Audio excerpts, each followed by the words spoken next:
জোয়ারের পানিতে এভাবেই প্রতিদিন বিকাল ২টা থেকে প্রায় ৬টা পর্যন্ত চন্দ্রকোনা ফেরিতে দুর্ভোগ পোহাতে হয় যাত্রীদের। এমনকি জীবনের ঝুঁকি নিয়েই অনেক গাড়ি চালক ফেরিতে উঠতে মরিয়া হয়ে ওঠে, যার কারণে প্রায় সময়ই এখানে দুর্ঘটনা ঘটতে দেখা যায়।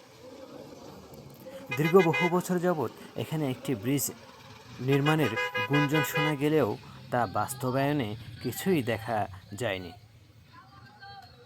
দেশের বিভিন্ন পত্রপত্রিকা ও টিভি চ্যানেলে অনেক সংবাদ প্রকাশ করেও কোনো লাভ হয়নি। কোনো এক অদৃশ্য কারণে থমকে আছে এখানে ব্রিজ নির্মাণের কাজ এবং সিদ্ধান্ত।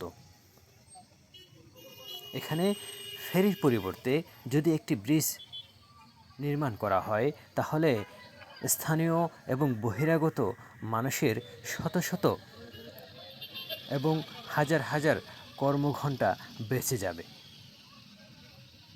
যা দেশের অর্থনীতিতে অনেক গুরুত্বপূর্ণ ভূমিকা রাখবে বলে ধারণা করা যায়।